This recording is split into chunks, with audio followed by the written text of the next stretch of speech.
Hello everyone, welcome back to the YouTube digital classroom of Lalbagh girls intermediate college. मैं Mrs N Singh, class 10। आप पढ़ रहे हैं the making of a global world.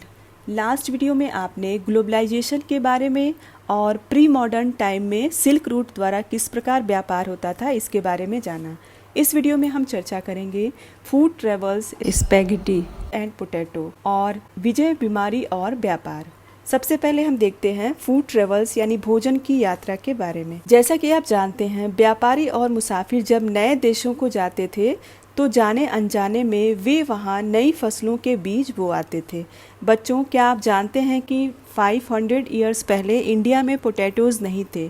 तो ये potatoes कहाँ से आए? भारत में आलू के साथ साथ सोया, मूंगफली, मक्का, टमाटर, मिर्च, शकरकंद और ऐसे बहुत सारे खाद्य पदार्थ हमारे पूर्वजों के पास नहीं थे। ये सब चीज़ें यूरोप और एशिया में तब पहुँचे जब क्रिस्टोफर कोलंबस ने अमेरिका की खोज की। यहाँ अमेरिका से मतलब उत्तरी अमेरिका, दक्षिणी अमेरिका और कैरिबियन द्वीप समूह सभी से है।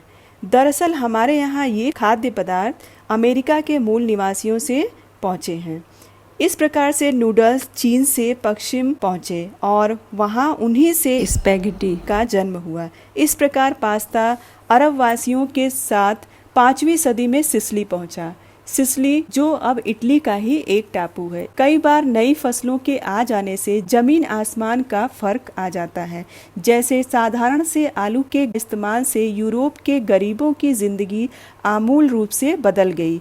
उनका भोजन बेहतर और उनकी औसत उम्र बढ़ने लगी। आयरलैंड के गरीब तो आलू पर इस हद तक डिपेंड हो चुके थे कि 1814 के दशक के मध्य में आलू की फसल खराब हो गई तो लाखों लोग भूखमरी के कारण मौत के मुंह में चले गए। नेक्स्ट टॉपिक है आपका विजय बीमारी और व्यापार। जैसा कि आप जानते हैं, अपनी खोज के पहले अमेरिका का दुनिया से कोई संबंध नहीं था, लेकिन 16वीं सेंचुरी से उसकी विशाल भूमि और बेहिसाब फसलों व खनिज पदार्थ हर दिशा में जीवन का रूप रंग बदलने लगे। पेरू और मैक्सिको में मौजूद खानों से निकलने वाली कीमती धातुओं, खास तौर से चांदी ने भी यूरोप की संपदा को बढ़ाया। 17वीं सेंचुरी के आते आते पूरे यूरोप में दक्षिणी अमेरिका की धन संपदा के बारे में तरह तरह के किस्से बनने लगे थे। इन्हीं की बदौलत वहाँ के लोग एल डोराडो को सोने का शहर मानने लगे थे। 16वीं सेंचुरी के